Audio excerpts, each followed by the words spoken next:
Hello ஏசியஸ் friends, நான் உங்கள் செல்வா. இன்னைக்கு நம்ம என்ன பார்க்க போகிறோம்னா 6ஆம் வகுப்பு 2ஆம் இயல் ஓகேங்களா. தமிழ் ஓல்டு புக்கில் 6ஆம் வகுப்பு 2ஆம் இயல் பார்க்க போகிறோம்.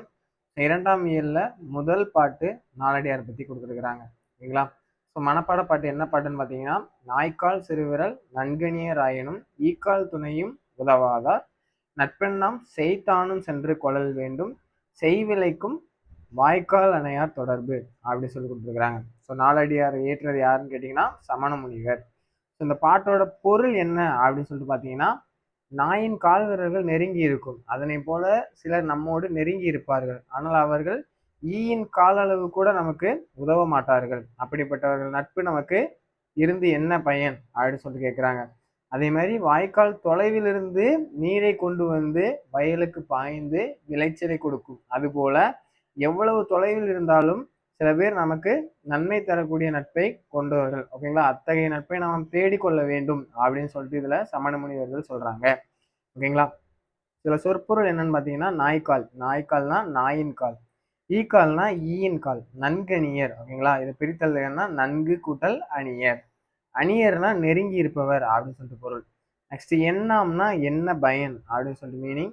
செய்னா தொலைவு, இது ரொம்ப இம்பார்ட்டன்ட், ப்ரீவியஸ் கேட்டுக்கிறாங்க. செய்னா தொலைவு, அதே மாதிரி செய்யினா வயல் ஓகேங்களா. செய்யினா தொலைவு, செய்யினா வயல் அப்படின்னு சொல்லிட்டு பொருள். அதே மாதிரி அணையார்னா போன்றோர் அப்படின்னு சொல்லிட்டு பொருள் ஓகேங்களா. இதோட நூற்குறிப்பு பாருங்க. 14 கீழ்க்கணக்கு நூல்கள் ஒன்று நாலடியார். இந்நூல் 400 பாடல்களை கொண்டது, அறக்கருத்துக்களை கூறுவது. அதே மாதிரி இதுக்கு இன்னொரு பெயர் என்னன்னா நாலடி 400 என்னும் சிறப்பு பெயரும் இதுக்கு உண்டு. இந்நூலை பாடியவர் யாருன்னு கேட்டீங்கன்னா சமண முனிவர். அதே மாதிரி இந்நூலுக்கு இன்னொரு பெயரும் உண்டு, வேளாண் வேதம் ஓகேங்களா. வேளாண் வேதம் இன்னொரு பெயரும் உண்டு, நாலடி 400 அப்படிங்கிறதும் இதோட வேறு பெயர்கள் ஓகேங்களா. நெக்ஸ்ட் 14 கீழ்கணக்கு நூல், இதுக்கான விளக்கம் கொடுத்துருக்காங்க பாருங்க. சங்க நூல்கள் எனப்படுபவை 10 பாட்டும் 8 தொகையும். இந்த 10 நூல்கள் ஓகேங்களா, 10 பாட்டில் 10 நூல்களும் 8 தொகையில் 8 நூல்களும் மொத்தம் 18 நூல்களும் 14 மேல்கணக்கு நூல்கள் அப்படின்னு சொல்றாங்க. 14 கீழ்கணக்கு நூல்கள் என்னன்னு பார்த்தீங்கன்னா திருக்குறள் ஓகேங்களா. இதே மாதிரி சங்க நூலுக்கு பின் தோன்றிய நூல்களின் தொகுப்பு 14 கீழ்கணக்கு என வழங்கப்படுகிறது. இத்தொகுப்பிலும் 18 நூல்கள் உள்ளன. அந்த 14 என்றால் 18 என்பது பொருள். இந்நூல்களை 14 கீழ்கணக்கு நூல்கள் அப்படின்னு சொல்லிட்டு கூறுவாங்க. இந்த 14 கீழ்கணக்கு நூல்கள் பெரும்பாலானவை என்ன நூல்னா அறநூல்களை சார்ந்தது ஓகேங்களா. அறத்தை கூறுவதால் நூல்கள் அறநூல்கள் சார்ந்தது அப்படின்னு சொல்லிட்டு சொல்றாங்க ஓகேங்களா. இது நாலடியாரோட நூற்குறிப்பு, அதுக்கான விளக்கங்கள். நெக்ஸ்ட் என்ன இருக்குன்னு பார்த்தீங்கன்னா பாரத தேசம் ஓகேங்களா. பாரத தேசம் இது எழுதுனது யாருன்னு கேட்டீங்கன்னா நம்ம மகாகவி பாரதியார் ஓகேங்களா. இதுல ரொம்ப முக்கியமான லைன் எதுன்னு பார்த்தீங்கன்னா, சாதி இரண்டொழிய வேறில்லை என்றே தமிழ் மகள் சொல்லிய சொல் அமிழ்தன்பம் அப்படின்னு சொல்றாங்க. சாதி ஆண் சாதி பெண் சாதி அப்படின்னு 2 சாதி தான் இருக்கு, வேற ஒரு சாதியும் இல்லை அப்படின்னு சொல்லிட்டு யார் சொல்லியிருப்பாங்கன்னா தமிழ் மகள். இதுல தமிழ் மகள் அப்படின்னு சொல்லி யாரை குறிக்குதுன்னா ஔவையாரை குறிக்குது ஓகேங்களா. தமிழ் மகள்னு யாரை குறிக்குதுன்னா ஔவையாரை குறிக்குது ஓகேங்களா. இது ரொம்ப முக்கியமான லைன் ஓகேங்களா, அதை மட்டும் நல்லா நோட் பண்ணி வச்சுக்கோங்க. நெக்ஸ்ட் பாரதியார் இதுல உள்ள சொற்பொருள் அப்படின்னு சொல்லிட்டு இதெல்லாம் பார்த்தீங்கன்னா, தலை சாயுதல், தலை சாயுதல்னா ஓய்ந்து படுத்தல், வன்மைனா கொடைங்க. ஸோ 3 சொல்லி இன் வந்துச்சுன்னா வன்மைனா கொடை, 2 சொல்லி இன் வந்துச்சுன்னா வன்மைனா வலிமை அப்படின்னு சொல்லிட்டு பொருள் ஓகேங்களா. நெக்ஸ்ட் உழுபடைனா வேளாண்மை செய்ய பயன்படும் கருவிகள் ஓகேங்களா. கோணினா சாக்கு ஓகேங்களா, சாக்கு கோணின்னு சொல்லுவாங்களா, கோணினா சாக்கு. நடைனா சாலையில் செல்லும் வண்டிகள் ஓகேங்களா. பரப்புனா பறக்கும் வானூர்தி முதலியன. ஞாலம்னா உலகம் ஓகேங்களா, ஞாலம்னா உலகம். இதுக்கு இன்னொரு பொருள் தொங்குதல் அப்படின்னு சொல்லிட்டு ஒரு பொருள் உண்டு. உவந்து செய்வோம்னா விரும்பி செய்வோம். தமிழ் மகள்னா ஔவையார், இந்த கொடுக்குறேன் பாருங்க, தமிழ் மகள்னா ஔவையார். மேலவர்னா மேலோர், கீழவர்னா கீழோர், மற்றோர்னா பிறருக்கு உதவும் நேர்மையற்றோர், நெறி நின்று அறநெறியில் நின்று ஓகேங்களா. நெக்ஸ்ட் ஆசிரியர் குறிப்பு பாருங்க. பாரதியார் தமிழ்நாட்டின் புகழ்பெற்ற கவிஞர் ஓகேங்களா. இவரை பாட்டுக்கூறு புலவன் பாரதி அப்படின்னு சொல்லி யார் சொல்லியிருப்பாங்கன்னா கவிமணி அவங்க சொல்லியிருப்பாரு ஓகேங்களா. கவிமணி தேசிய விநாயகம் பிள்ளை அவங்க சொல்லியிருப்பாங்க. நெக்ஸ்ட் கனவு காண்பதில் பாரதியாருக்கு நிகர் பாரதியே ஓகேங்களா. இந்த பாட்டில் தான் என்னென்ன கனவுகள் என்று அன்று அவை கனவுகள், இன்று கனவுகள் நனவாகியுள்ளன, வெள்ளி பனைமலை மீது உலாவுவோம் என தொடங்கும் பாடல் ஒரு பகுதி நம்ம பாடப்பகுதி கொடுத்துருக்கோம் ஓகேங்களா. அப்போ இந்த வெள்ளி பனிமலையின் மீது உலாவும் அப்படின்னு சொல்லிட்டு பாட்டு யார் எழுதியிருப்பாங்கன்னா பாரதியார் எழுதியிருப்பாரு. இவரோட வாழ்ந்த கால அமைப்புன்னு பார்த்தீங்கன்னா 11/12/1882 முதல் 11/9/1921 வரை ஓகேங்களா. நெக்ஸ்ட் உங்களுக்கான ஒரு கொஸ்டின் கேட்குறேன். பாரதியாரோட இறுதிச் சடங்குல கலந்து கொண்ட நபர்களின் எண்ணிக்கை எத்தனை அப்படின்னு சொல்லிட்டு உங்களுக்கு தெரிஞ்சிருச்சுன்னா நம்ம கமெண்ட் பாக்ஸில் கமெண்ட் பண்ணுங்க. சரிங்களா? அதே மாதிரி நெக்ஸ்ட் உரைநடை பகுதி. உரைநடை பகுதியில் என்ன கொடுத்துருக்காங்கன்னா பறவைகள் பலவிதம் அப்படின்னு சொல்லி கொடுத்துருக்காங்க. இது வந்து ரொம்ப டெப்த்தெல்லாம் பார்க்க வேணாம், ரொம்ப ரொம்ப கம்மியான இதை பார்த்தா போதும். இப்போ இருக்கிற சிலபஸில் இந்த சாப்டர் இல்லை. சரிங்களா? இருந்தாலும் ஜிஎஸ்ல ஒரு சில இது கேட்கலாம் அப்படின்னு சொல்லிட்டு இதில் நோட் பண்ணி வச்சுக்கிறோம். இதை பார்த்துக்கோங்க. சரிங்களா? தமிழ்நாட்டில் திருநெல்வேலி மாவட்டத்தில் உள்ளது சிற்றூர் கூந்தன்குளம். சரிங்களா? இப்போ கூந்தன்குளம் எந்த டிஸ்ட்ரிக்ட்ல இருக்கு அப்படின்னு சொல்லிட்டு கேட்டாங்கன்னா நம்ம திருநெல்வேலி டிஸ்ட்ரிக்ட்ல இருக்கு அப்படின்னு சொல்லிட்டு புரிஞ்சு வச்சுக்கணும். ஓகேங்களா? நெக்ஸ்ட் இதில் வேற எதுவும் பெருசாக இம்பார்ட்டன்ஸ் இல்லை. அப்படியே நம்ம இந்த பக்கம் வந்துடலாம். இந்த பக்கலையும் சமவெளி மரங்களில் வாழும் சில பறவைகள்.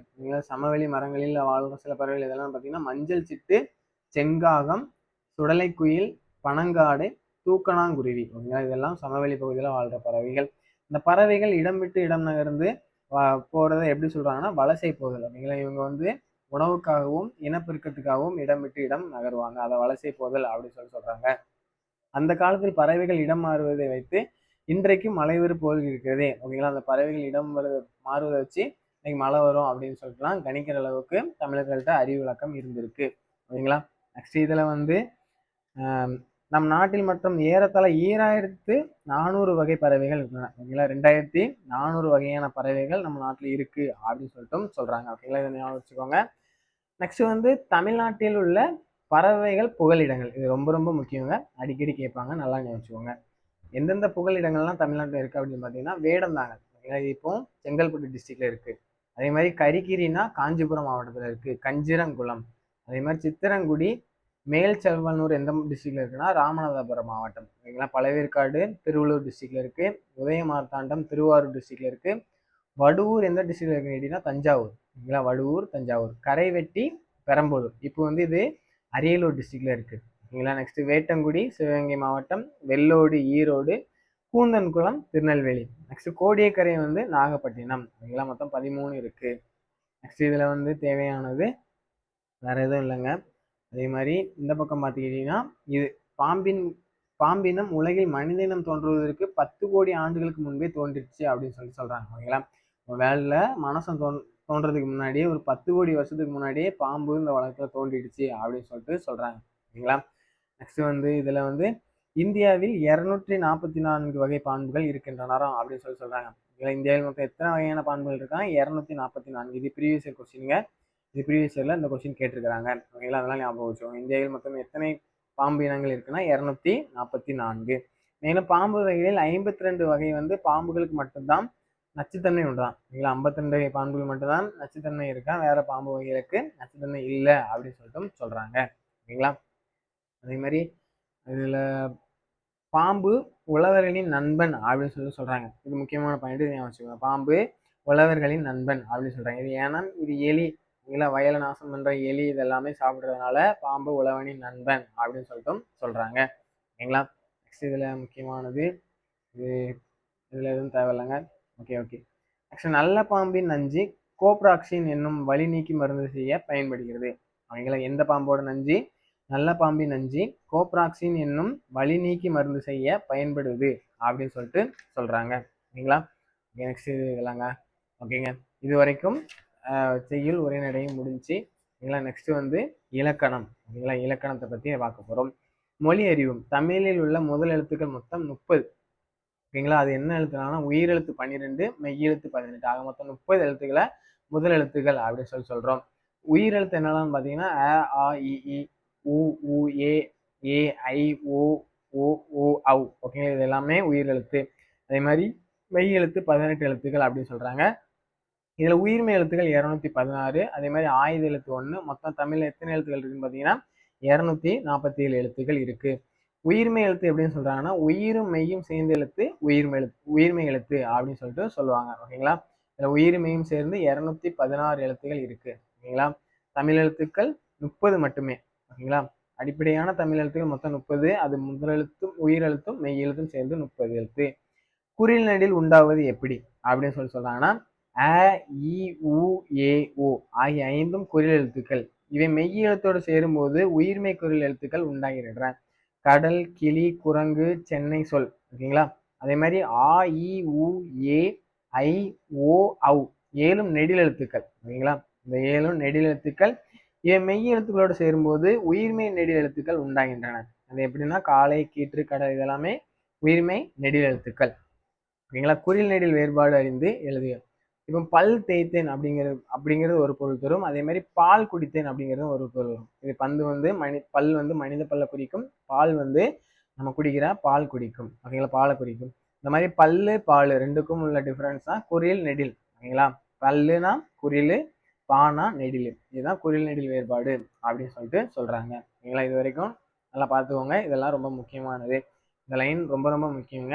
தமிழில் உள்ள எழுத்துக்கள். ஓகேங்களா? தமிழில் உள்ள முதல் எழுத்துக்கள் மொத்தம் எத்தனைன்னு கேட்டாங்கன்னா 30. அதுல உயிர் எழுத்து 12, மெய் எழுத்து 18 அப்படின்னு சொல்லிட்டு சொல்லிக்கோங்க. ஓகேங்களா?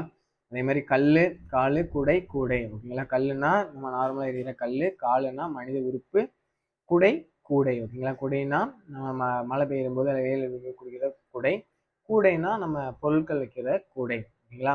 நெக்ஸ்ட் சேர்த்து எழுதுக. மண் பிளஸ் உண்டு, மண் உண்டு. சிலர் பிளஸ் அழுவார், சிலர் அழுவார். ஓகேங்களா? புகழ் பிளஸ் இழந்தேன், புகழ் இழந்தேன் அப்படின்னு சொல்றாங்க.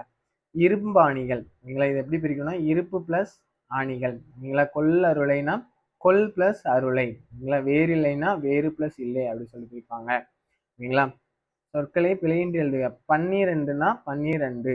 ஓகேங்களா? 40 40, 50 50. ஓகேங்களா? ஓகே. அதே மாதிரி இந்த பக்கம் பார்த்தீங்கன்னா வன்மை என்பதன் பொருள் எது? ஓகேங்களா? வன்மைனா நம்ம கொடைத்தன்மை அப்படின்னு சொல்லிட்டு பார்த்தோம். இங்க வந்து வன்மைனா கொடுமை, வலிமை அப்படின்னு சொல்லிட்டு சொல்லுவாங்க. ஓகேங்களா? வன்மைனா கொடுமை அல்லது வலிமை அப்படின்னு சொல்லிட்டு பொருள் உண்டு. ஓகேங்களா? தன்னெழுத்து இதெல்லாம் அந்த அளவுக்கு தேவையில்லைங்க, இம்பார்ட்டன்ஸ் இல்லை.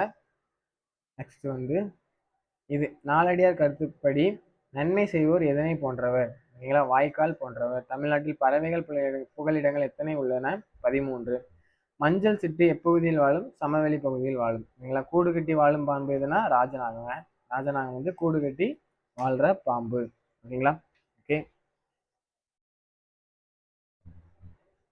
நெக்ஸ்ட் வந்து இதுல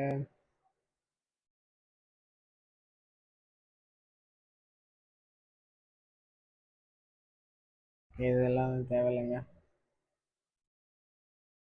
எந்த இது வேணா பார்த்துக்கோங்க. மனிதர்கள் யானையை வேட்டையாட காரணம் தந்தம். ஓகேங்களா? உலக வெப்பமடைய காரணம் வண்டிகளின் புகை. ஓகேங்களா? ஆறுகள் மாசடைய காரணம் தொழிற்சாலை கழிவு. ஓகேங்களா? மழை குறைய காரணம் காடுகள் அழிப்பு அப்படின்னு சொல்லிட்டு சொல்லிடுறாங்க. ஓகேங்களா? எண்களால் எழுதுக. 12. இது 12, 40 40, 50 50. ஏற்கனவே நம்ம பார்த்தோம்ல. ஓகேங்களா? அதே மாதிரி 13 13, 98, 33, 108 எல்லாம் பார்த்துக்கோங்க. ஓகேங்களா? இது வரைக்கும் இயல் 2 முடிஞ்சு. நெக்ஸ்ட் வந்து இயல் 3. இதை அடுத்த கிளாஸ்ல பார்க்கலாம். ஓகேங்களா? Okay, thank you.